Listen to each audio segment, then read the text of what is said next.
From 6th to 12th grade, I had a combined 2 months of sex education in contrast to 3 years of German classes. And with no offense to Germans or Germany, I have only had to use my language skills twice in my adult life, whereas sex has had a constant presence. I would have argued that in public schools, sex education should have been given the same priority as math class. Education comes to us in many different forms during our development. We learn from our environment, our school teachers, our parents, and from the media. I grew up in Salt Lake City, Utah, one of the most conservative states in America. Around 60% of the state's population is a member of the Church of Jesus Christ of Latter-day Saints, and the religious influence on the state is great. When I was in high school, kids were excused from 1 credit a term to engage in LDS seminary classes. If you're wondering how they got around the whole separation of church and state thing, seminary technically wasn't on the high school transcript. They received no funding from the Board of Education, and the building was located just adjacent to the parking lot. To give you a scale of how different life in Salt Lake County is from the rest of the country, let's look at some numbers. Depending on which study, which generation, and which gender you look at, the average American has sex with 7 people in their life. The average, specifically for the state of Utah, is 2.6. It is not uncommon for couples who dated in high school to end up married and together for decades. Many of my friends from home are still with their high school partner. I technically married someone I had a crush on my senior year, but we make a very big deal about the fact we didn't start dating until after college. Despite being born in a rather religious place, I was raised without a church. I was never baptized. I never attended Sunday school. Through my elementary years, I thought this was awesome. I could go skiing on Sunday, and there were very few people on the mountain. I could go to our local amusement park lagoon, and there were no lines. It didn't dawn on me that I was different until junior high, when kids started telling me we couldn't hang out because their parents didn't approve of me. I was a very innocent teenager. I had amazing grades. I didn't drink or do drugs, and I spent most of my time in the school auditorium doing lighting design. The strangest thing about me was my obsession with Disneyland. I would go to the park multiple times a year and try and figure out how they did all the special effects. As a whole, the environment of Salt Lake City is not a sex-positive one. There are those who will defend the area and accurately point out there's a strong counterculture in the state capital. I was part of this culture starting in 9th grade. But even then, I didn't feel it prepared me for the shock of moving to a major metropolitan city when I moved to London for university. What did my public school teach me about sex? In 5th grade, there was a maturation program. This was held in the lunchroom/auditorium that was divided by a retractable wall. They put the boys on one side and the girls on the other. I don't know what the boys talked about. I never asked. I didn't really care. They gave me the whole spiel about hair in weird places. They gave me a brief explanation of a menstruation cycle that I didn't fully understand. I remember the words, "You will all be women soon," which I later understood translated to, "You will all be physically able to bear children soon."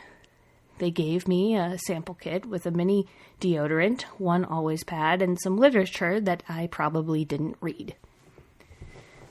The Granite School District, which I attended throughout my entire public school career, didn't educate me about my body again until the 8th grade. I assume that all American health classes are taught by the gym teacher.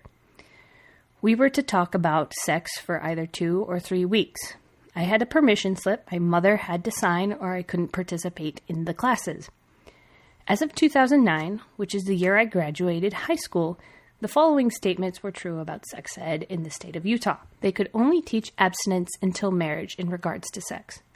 They could not teach us how to use a condom. My husband insists they could not teach us what a condom was unless we specifically asked the teacher during the question and answer part of the class. I think there's a varied level of truth to this statement because I have memories of being taught that condoms fail all the time and getting STDs, especially AIDS, was very easy.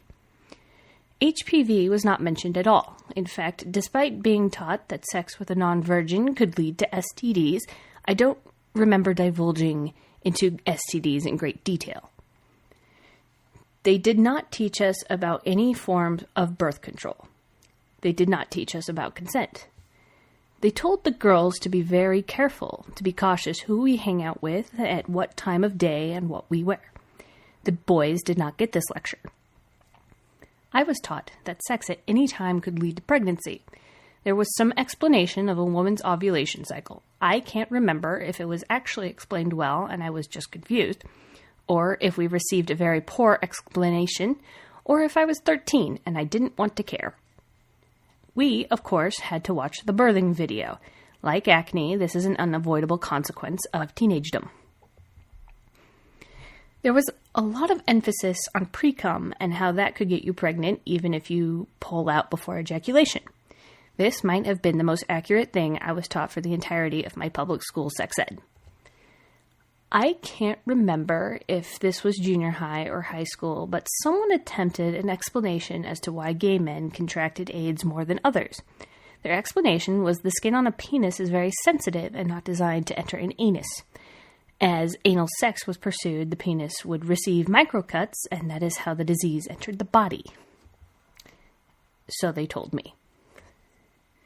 There was no mention of oral sex for women. I did not know this was a thing until 11th grade, and I didn't fully understand the theory until college, where I became a big fan.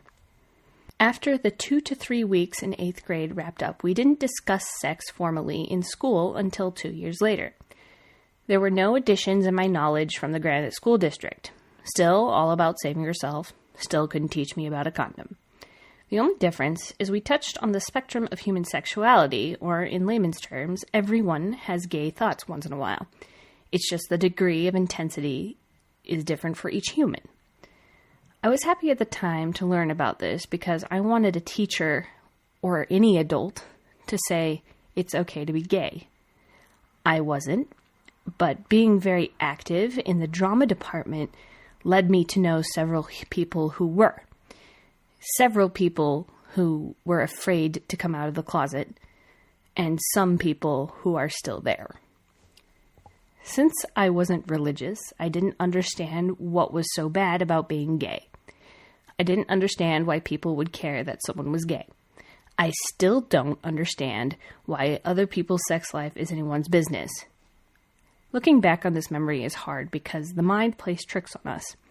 I can't recall if this lecture was truly intended to reach out to the youths and teach a new generation that homosexuality is not a choice, or if it was repeating the rhetoric of the LDS Church. It's okay to have gay thoughts as long as you never act upon them. What my parents taught me. I first learned about sex when my mom was pregnant with my twin brothers. I was about 6 years old. Naturally, I asked my dad where babies come from. He in turn asked me what I thought the answer was. I believed at the time that babies were a result of making out, that there was some threshold of passionate kissing that would result in pregnancy. My father told me that a baby is conceived when a man sticks his penis in a woman's vagina.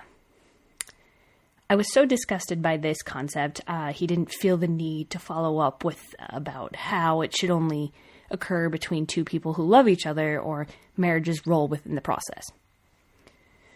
We didn't discuss sex again until I was in 9th grade. By then, my parents had separated and they didn't sync up their talk efforts. I received 2 very different sex talks from my parents that actually had elements of truth to each. My mother gave a very flowery talk about how sex is a natural part of the human experience. How I should wait until there's someone I care about, but I shouldn't judge myself too hard for wanting it. She also said it was perfectly acceptable to experiment. Now, the backstory here, my mother was convinced that at a sleepover, I had an event happen between a very good friend of mine. I don't know where this belief came from. It never happened. But she tried to make me okay with it after a very awkward and grueling conversation. She never said the words, "It's okay to be gay," but she did say, "It's okay to experiment." Mom also warned me in the public eye a girl can turn into a slut with very minimal effort. Then she reassured me that at any given moment I could ask to go on the pill, and she would take me to the doctors. No questions asked.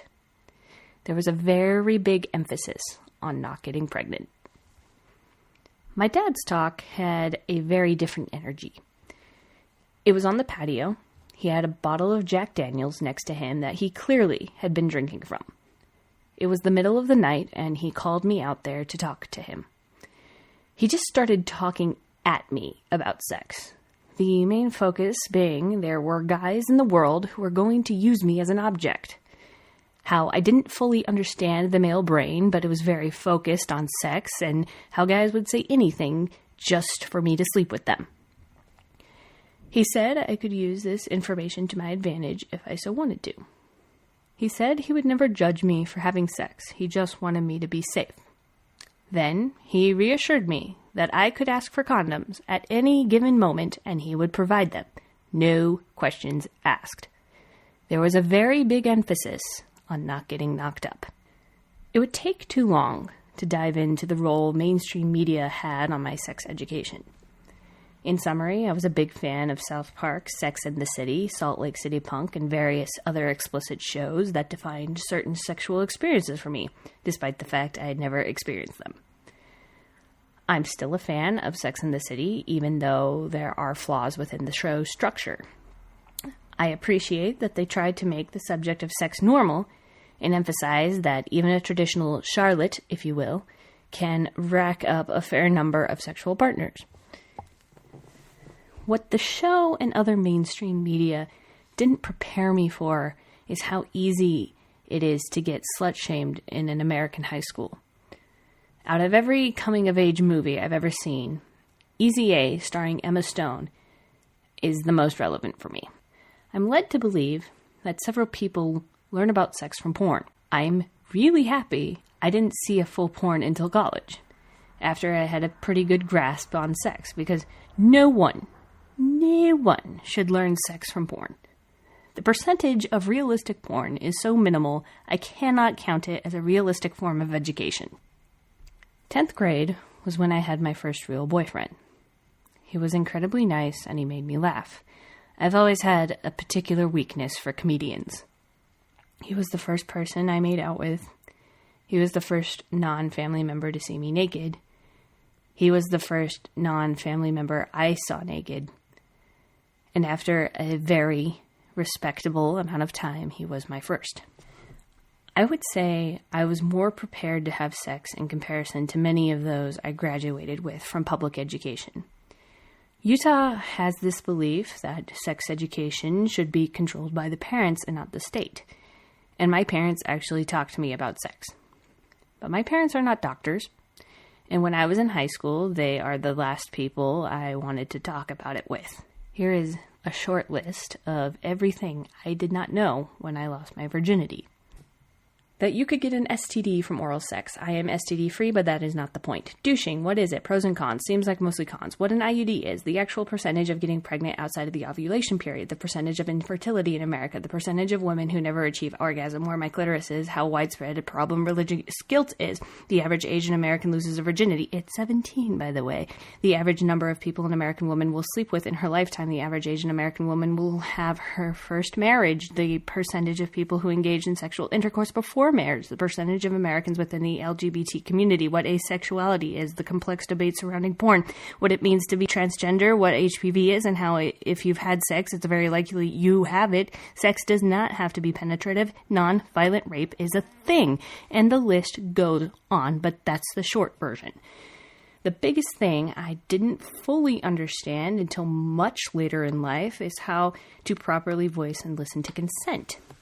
I want to clarify, I've always engaged consensually in sex. However, it was never explained to me how to be clear. It is unrealistic and probably inappropriate for a teenager to learn everything there is to know about sex before they lose their virginity. It's also impossible for public school to gauge when that cutoff date is. 17 is a national average, but the age people first engage in sex is all over the map. However, it is unacceptable that a significant portion of the population don't know the fundamentals. In comparison, I went to university to train in theatrical lighting design. I did not leave university a fully perfect lighting designer ready to pick up my first Tony Award. Education is a lifelong pursuit that does not end in the classroom. However, I knew the basics. Not knowing that unprotected oral sex can lead to chlamydia, gonorrhea, and syphilis would be the equivalent of me showing up to a get-in without steel-toed boots or a hard hat. Granted, it is not guaranteed that something dangerous will fall upon my body, but I need to still show up with the proper safety equipment. This brings us to why we're here. I am incredibly passionate about sex. That doesn't mean I sleep around. I have had the same sexual partner for 6 years. But it does mean I don't judge those who do. Some people enjoy sex and others can go a very long time without it, and that's okay. But we all deserve a proper education on it. Our podcast focuses on lessons we wish we had in sex ed. We focus on topics from consent to STDs to birth control options. We interview a range of people with varying experiences and consult with doctors when a medical professional is necessary. When I was feeling public opinion on this topic as a podcast, the initial reaction was more positive than I initially anticipated. Many do not feel as though they received proper sex ed in school, and it's not just a conservative state thing. I haven't lived in Utah for over 9 years, and I workshopped this idea with people from all over the country and some who did not grow up in the States. The most common subject those wish they learned in sex ed is that sex is okay. So let that be the first thing I tell you. Sex is okay. Sex is intended to be enjoyed. Sex is an experience between two or more people, and it's supposed to bring them closer together. It's also normal to feel horny. It is an emotion that comes as naturally as being hungry or being thirsty. The need to feel that type of physical pleasure is incredibly natural. And beyond that, the need to connect with another person is so integrated into the human experience that to put this much shame and pressure on something that has been happening since the dawn of time just baffles me. How we got here, how it's become so taboo, how it is an experience that most people in this world, regardless of background, cultural upbringing, or spiritual beliefs, experience at some point in their life. There's not a single human being on the planet that is here without it. And I'm even going to count the people who were conceived in vitro. My twin brothers were, for lack of a better term, petri dish babies. But that even occurred after years and years of my parents trying to conceive naturally. Outside of childbearing, it is so basic. It is such a fundamental step to any romantic relationship. It's not the only step, but I can't imagine being able to bond with my own husband to the same level that we have without it. So again, let me emphasize, sex is okay. Consensual sex is okay, and it's meant to be enjoyed, regardless of your relationship status. Whether you've been married for decades, whether you are newly engaged, whether you are single, whether you are dating, or whether you are on Tinder.